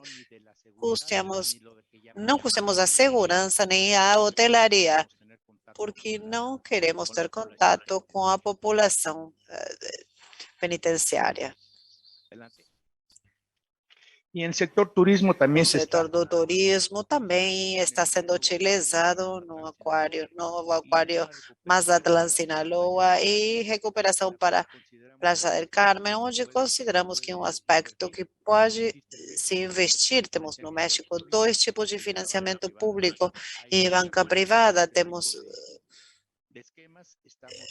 Tem quem gosta desse tipo de esquema, e vamos ter um terceiro processo de PPP que vai ser liberado daqui a pouco, e eu acho que, retomando o governo atual, uma coisa que no início não gostou muito, mas depois de ver os resultados do esquema e que os financeiros gostam, acho que no México estamos entrando numa nova época em que PPP será de grande ajuda para desenvolver a infraestrutura do nosso país. Muito obrigado.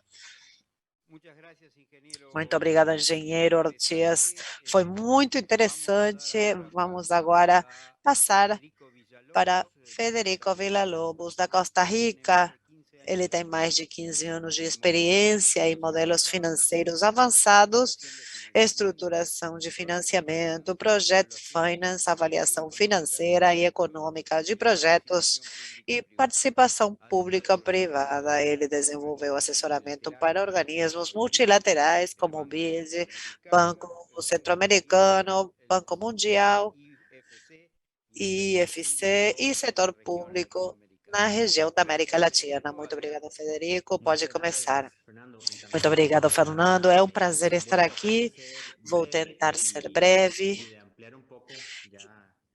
e contar, porque os colegas já mencionaram questões muito relevantes. Vou compartilhar agora a minha tela, a questão das PPP que já colocamos na mesa em alguns dos nossos países. É uma promessa que ainda não foi materializada. E eu começaria a partir de uma pergunta, que é como gerenciamos a nossa rede de infraestrutura ou a nossa rede de serviços públicos, que seria uma maneira diferente de ver. E a pergunta seria se construímos coisas, ativos para desenvolver ou fazemos serviços públicos de qualidade. São dois olhares sobre uma mesma questão. Atualmente ou tradicionalmente, desenvolvemos projetos de infraestrutura, construímos, é preciso mencionar isso sempre com a participação do setor privado, e isso para ter em mente que quando falamos em PPP, não é uma privatização, mas é uma maneira diferente de contratação.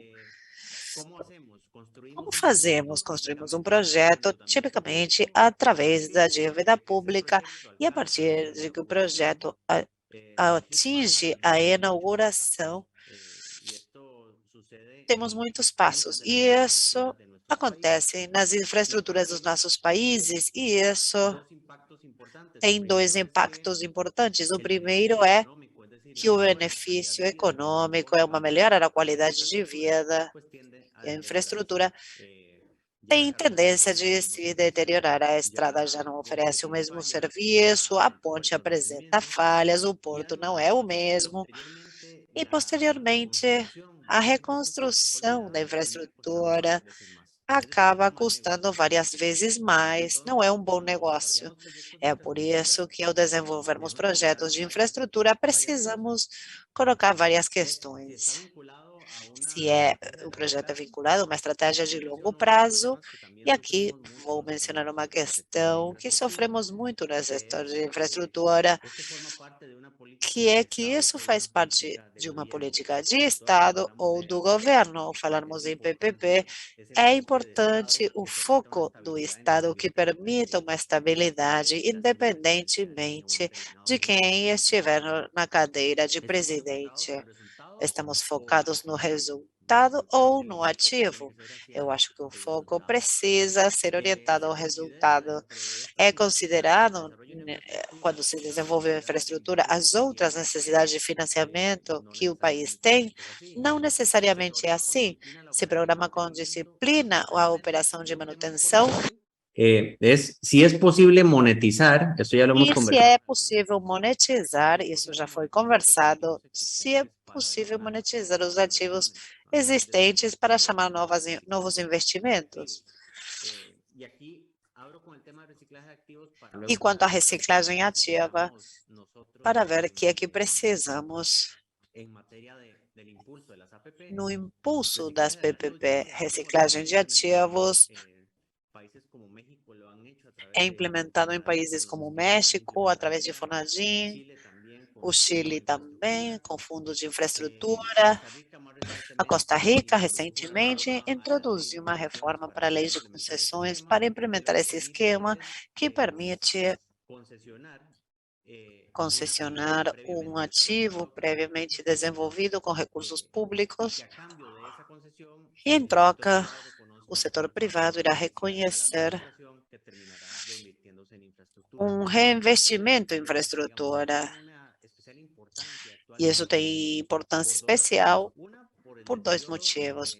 Pela deterioração dos ativos, como eu disse, por falta de gerenciamento de operação e manutenção, e, em segundo lugar, pela falta de recursos, não só na conjuntura atual, mas que boa parte dos nossos países dependem do imposto aos combustíveis para os custos de infraestrutura, especialmente a infraestrutura viária e a infraestrutura de transporte.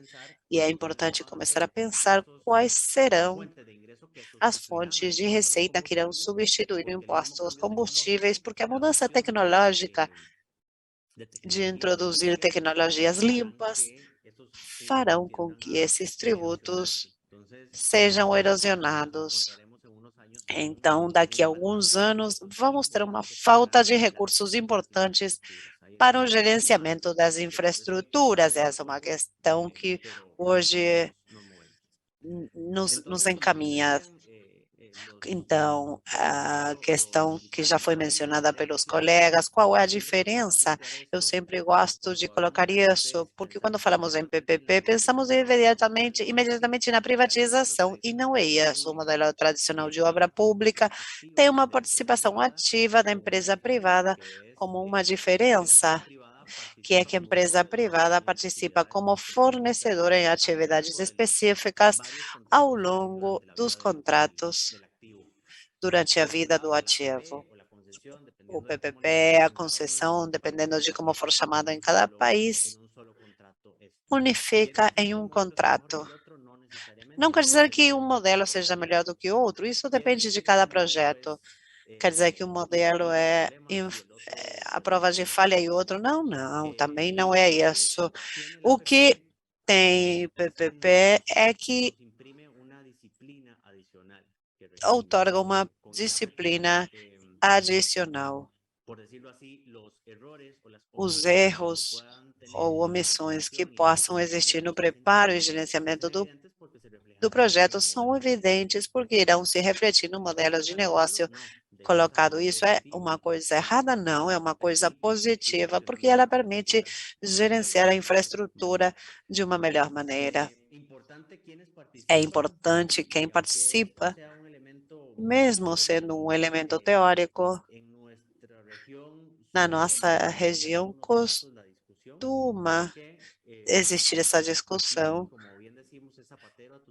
porque aqui cada um tem que fazer de acordo ao seu conhecimento. O Estado é o dono do ativo e coloca quais são os indicadores. O concessionário é a empresa que tem a capacidade de gerenciar a infraestrutura e que contribui com o capital. Os financiadores entram passivamente, colocando recurso para o financiamento do projeto, mas não necessariamente tomando decisões no dia a dia, e não estão dispostos a assumir riscos, e os fiduciários como articulador do modelo de negócio. Eu coloco isso porque alguns de nós conhecemos de outros países, tem a discussão de que para que PPP, se eu tenho FP, para que se eu tenho o sistema fiduciário, é importante ter em mente que nenhum deles substitui o outro no modelo. A parte mais importante e menos atraente é o preparo dos projetos, que levam tempo e recursos que precisam ser investidos para ter projetos robustos. Muitas vezes, tanto o setor da construção como do financiamento estão atentos a desenvolver projetos desse tipo, mas simplesmente o programa não é gerado.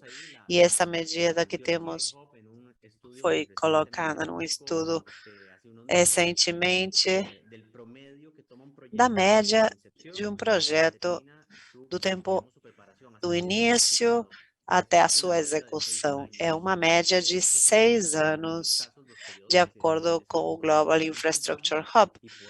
E isso ultrapassa os tempos de mandato presidencial e se requer mais de uma política do que de um governo determinado. Finalmente, o que queremos ter um modelo de negócio onde, evidentemente, o setor privado possa gerar rendimento para o concessionário e financiadores e que, ao mesmo tempo, sejam alcançados os objetivos do Estado através da implementação do modelo, como vemos aqui no slide. Para concluir, para encerrar no tempo determinado, quais são os desafios principais que temos como região?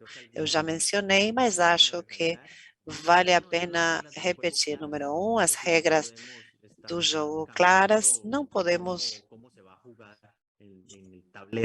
modificar as regras no tabuleiro, porque são projetos de muito longo prazo. E eu não posso alterar as regras de 20, 30 anos, porque isso não irá gerar condições para o setor privado. E isso é atrelado a uma visão de longo prazo e não de governo, ter uma visão de Estado. E o financiamento, as PPP podem colocar inovação, financiamento na mesa, mas os fundos, as fontes de pagamento, por exemplo, o imposto aos combustíveis, tudo isso deverá ser enquadrado num gerenciamento de ativos públicos orientados a melhorar o serviço público. Passaremos de gerenciar ativos a uma prestação de serviços públicos de qualidade, com sustentabilidade fiscal e com contribuição do setor privado para ter uma maior inovação e melhoria na qualidade dos serviços que os usuários aproveitam. Com isso, eu vou finalizar. Muito obrigado. Muito obrigado, Federico. Foi muito claro, muito interessante. E vamos agora passar para o último painel, para o último palestrante, engenheiro Tomás Darmandrai. Tomás se desempenhou como diretor nacional de participação público-privada do governo da República Argentina entre 2017 e 2019. Ele foi chefe das finanças e chefe de desenvolvimento corporativo do Central Portos Sociedade Anônima e atualmente é gerente de fusões e aquisições de MCU Energy Sociedade Anônima, é engenheiro industrial pela Universidade Católica Argentina e Executive MBA de EI Business School da Universidade Austral na Argentina. Tomás, pode começar. Obrigado. Bem, muito obrigado pela sua apresentação. É muito interessante o que foi colocado. Eu também gostaria de contar como foi a experiência de PPP que se realizou na Gostaria de contar como Argentina, é a experiência, a a situação situação atual atual e qual é a visão e que a tenho para o visão futuro no que tenho desenvolvimento dessa dessa ferramenta. ferramenta. Na Argentina, o programa PPP, embora tenha uma fase em que começamos a pensar na regulamentação no início dos anos 2000, foi só a partir do governo, da gestão de Cambiemos, que teve impulso bastante importante para poder desenvolver essa ferramenta para o financiamento dos projetos de infraestrutura. E, na verdade, e acho que isso está em linha com o que estava dizendo os outros palestrantes, nos países da região e no caso da Argentina, que eu conheço bem, as restrições orçamentais são muito grandes para poder desenvolver a infraestrutura que o país necessita para manter o Estado, os ativos. E há uma brecha importante em todas as áreas. Houve muitas necessidades em áreas de energia e transporte. Isso pode ser observado em todos os países, que são essas duas áreas as mais necessitadas. Há uma brecha importante. E os recursos de orçamento do Estado para o desenvolvimento dessas obras é muito limitado, não está disponível essas verbas, porque estamos falando de projetos que são, por natureza, de longo prazo e que a sociedade utiliza durante décadas. Então, o mecanismo de PPP é uma ferramenta que tem muito sentido. Quem paga vai fazê-lo ao longo do tempo e vão ser os beneficiários e deixar que o setor privado entre para o desenvolvimento desses projetos e obter o financiamento desses projetos, liberando a capacidade de orçamento do Estado hoje para depois ter uma fonte de repagamento. Como eu disse antes, é fundamental que esteja perfeitamente identificada qual é a fonte de financiamento.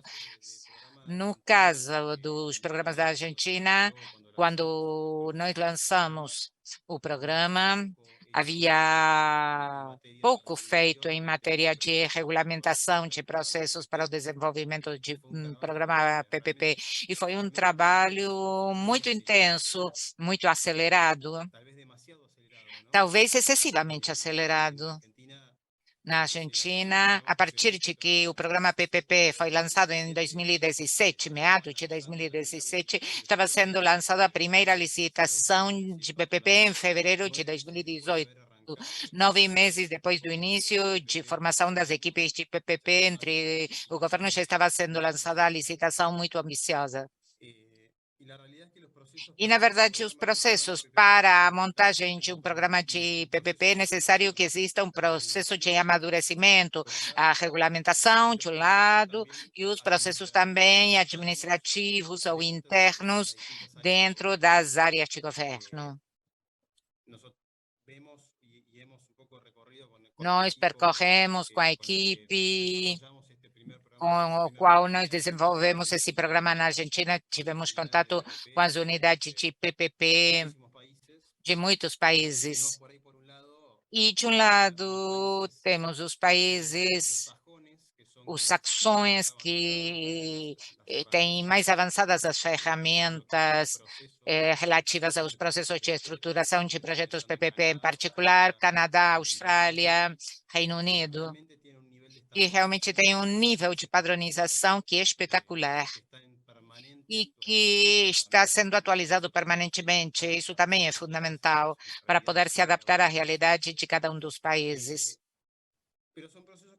Mas são processos que, com frequência, demorou 3 anos a estruturação de uma licitação. Em países em via de desenvolvimento, como o meu país em particular, a Argentina, há necessidade de infraestrutura que são imperiosas. Então, com frequência, está essa equação de equilíbrio entre o tempo dedicado à estruturação prévia dos projetos PPPs e a necessidade urgente de ter essa infraestrutura funcionando rapidamente, devido à necessidade premente. No caso da Argentina, o equilíbrio poderia ter sido mais prolongado, mas, na verdade, foram desenvolvidos uma série de processos que estão disponíveis. A situação atual dos projetos para chegar aonde estamos hoje, essa licitação foi lançada, eram 6 projetos viários muito grandes, cada um de $1 bilhão de investimento. Estávamos nos referindo a investir nas principais estradas que saem da cidade de Buenos Aires para os diferentes pontos cardinais da Argentina, por volta de 7.000 quilômetros de estradas e autoestradas, estradas seguras. Era um projeto realmente muito ambicioso, que também representava uma estruturação financeira de acordo para obter esse nível de financiamento num país como a Argentina. Depois que esses projetos foram lançados, foram recebidos 33 ofertas por esses projetos de players do mundo inteiro, com níveis de preços que a gente, quando olha a PPP, está vendo em níveis atuais e eram recebidos em muito boas condições. Iniciaram o trabalho financeiro e depois a situação macroeconômica e a situação ligada a questões de transparência tornou muito difícil obter o financiamento desses projetos, que começaram a ter diversas dificuldades e, finalmente, já na gestão seguinte, foram rescindidos esses contratos e, atualmente, o programa PPP está num estado de stand-by. Mas, na verdade, o trabalho feito, nós padronizamos com guias e procedimentos, estivemos trabalhando durante muitos meses, uma equipe importante, podemos compartilhar tudo isso, é um trabalho que tem aproximadamente 700 páginas, com ferramentas Excel sobre como fazer as análises de legibilidade, de valor por dinheiro, como fazer os modelos Shadow, para que o governo também possa vê-lo da visão do privado, do setor privado. Acho que ali é fundamental a questão da padronização. E, aproveitando esses minutos que restam, o que eu acho é que é uma ferramenta muito válida para o desenvolvimento de infraestrutura, não é a única ferramenta, através de concessões, através da obra pública tradicional ou através da ITPPP, dependendo do tipo de projetos que se ajustem mais a esse esquema de parceria público-privada, o que é mais importante. Nós que estamos em área de PPP, nós temos ouvido muito, é que os riscos sejam assumidos pela parte que está em melhores condições de poder assumi-los. Então, quando nós falamos de riscos de demanda, riscos de expropriação, de financiamento, de construção, por nomear apenas alguns, nem sempre é o Estado que está em melhores condições de assumi-los. Em geral, é o setor privado que está em melhores condições de assumi-los. Isso se traduz em num preço melhor. Então, é fundamental para a estruturação desses projetos analisar cada um dos riscos, qual é a melhor estruturação possível, indo para a situação atual da região, e em particular da Argentina, em que o financiamento está muito restrito para os privados da Argentina. Hoje, investimento estrangeiro direto é muito escasso. O que temos, sim, é liquidez em matéria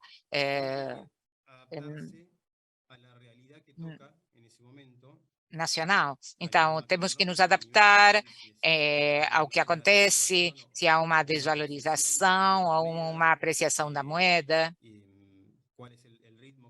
qual é o ritmo da inflação, quais são os projetos em carteira, e adaptar a estruturação financeira a isso. Aqui é fundamental poder garantir a bancabilidade dos projetos, observando estruturas de mitigação de riscos financeiros. Hoje, o desafio está não apenas na parte da construção, mas também pela parte financeira. E hoje é um grande desafio que a região tem e que o mundo tem, a partir do aumento das taxas para os países emergentes, se torna muito mais desafiador obter o financiamento privado para esses projetos. E é fundamental ter uma estruturação adequada. Então, a mensagem que eu queria transmitir era a estruturação adequada dos riscos para poder adaptar a situação, e que essa ferramenta não é a panaceia, não é ideal, mas permite adiantar obras que de outra forma seriam muito difíceis de serem executadas porque o governo não tem, o Estado não tem os recursos orçamentários. Muito obrigado. Tomás, estamos no limite do tempo. Vamos ter alguns temas que surgem das consultas e das apresentações tão ricas dos palestrantes, que somente vou listar para que fiquem como temas para as próximas reuniões, próximos seminários, reuniões da Comissão de Infraestrutura. Eu escrevi alguns pontos de consulta. De um lado, passaram um anúncio de que as câmaras, membros da Federação Interamericana, comprometeram o apoio da CEPAL para fazer os estudos em andamento sobre o impacto do investimento no crescimento e, em particular, na arrecadação fiscal futura, como resultado da habilitação da obra construída. Está também o ponto tão importante indicado por Roger Fisselson sobre diferenciar claramente entre planejamento e financiamento do projeto. Quem paga realmente o projeto. E aqui também, de novo, qual é a correta avaliação dos resultados totais da obra executada. sem esquecer, como dissemos antes, o efeito fiscal futuro. O caso do México exige talvez alguma reunião adicional. Comprometemos o engenheiro Ortiz para as próximas reuniões, porque está a questão dos projetos turísticos, sobre como fazer os projetos hospitalares, diríamos, com o uniforme branco ou cinza, isto é, incluindo ou não os assistentes. Se no México há financiamento para isso em pesos mexicanos. E levantamos também do que foi comentado pelo Federico Villalobos, que já foi conversado nas nossas reuniões da Comissão de Infraestrutura e que também é uma questão que está presente na SICA, a importância de contar com projetos bem preparados em tempo oportuno. Estão indicando 6 anos para a definição do projeto. Isso está fora do ciclo político normal. Nós deveríamos, de algum modo, encontrar formas de gerar uma biblioteca de projetos que reduza os prazos até a disposição do bem e que o torne independente do ciclo político. Todos nós concordamos em que são necessárias regras de jogo claras, permanentes, estáveis, que a alocação de riscos é o ponto essencial para a definição da participação do setor privado nos projetos. Como o Crivelli falou no início, não há risco gratuito. E tomo o oferecimento do Tomás e ofereço às câmaras da FIC e às empresas associadas sobre contar com o acesso aos guias padronizados para estruturar um sistema de administração e geração de contratos de PPP. Dito isso, agradecemos aos expositores, agradecemos à sala, ao público e passamos o uso da palavra para a Sara para o encerramento do evento. Muito obrigado, engenheiro, e para todos os expositores pelas contribuições tão interessantes. Sem dúvida, muito para pensar e aplicar a partir dos nossos lugares. Já não há muito tempo, mas sim, vamos enviar as perguntas. Nem sempre vamos ter essa possibilidade de reunir os expositores mais importantes do mundo num único lugar. Deixem os comentários e vamos responder por privado. Agora sim, chegou a hora do encerramento e será feito pelo arquiteto Giuseppe Angelucci, presidente da FIC.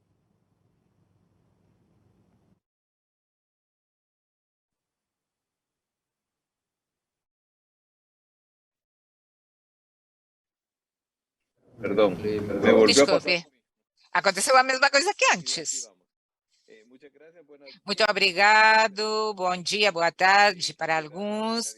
Quero concluir dizendo que a brecha de infraestrutura em todos os países é crescente e muito grave, muito mais na América Latina. Todos os esforços para reduzir a brecha e melhorar a qualidade de vida das comunidades e a competitividade dos nossos países é necessária e urgente.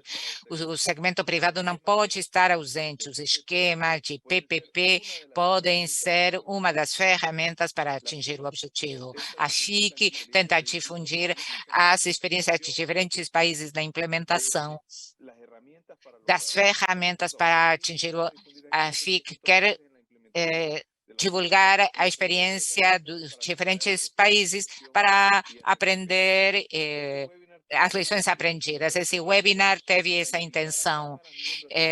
A ideia era convidar as empresas e câmaras para trabalhar ativamente nas comissões e torná-las mais ricas e que sejam os elementos mais propositivos para os governos, em particular na Comissão de Infraestrutura, que se reúne em forma virtual cada primeira terça-feira, e outros webinars que podem interessar a todos vocês. Esperamos essas exposições tenham sido de utilidade e que possamos contar com a participação ativa de cada um dos presentes aqui conectados. Muitas saudações, agradecimento por sua participação. Até logo.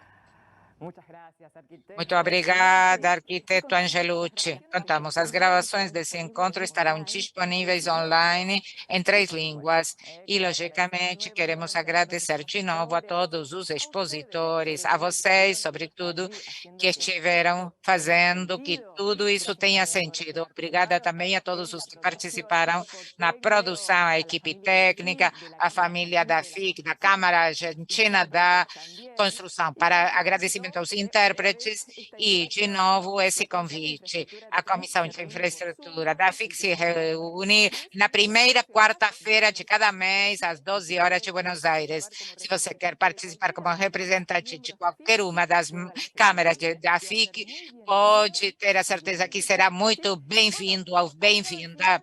Chegou ao final. Muito obrigada por sua participação. Excelente jornada e nos encontramos sempre. Obrigado a todos.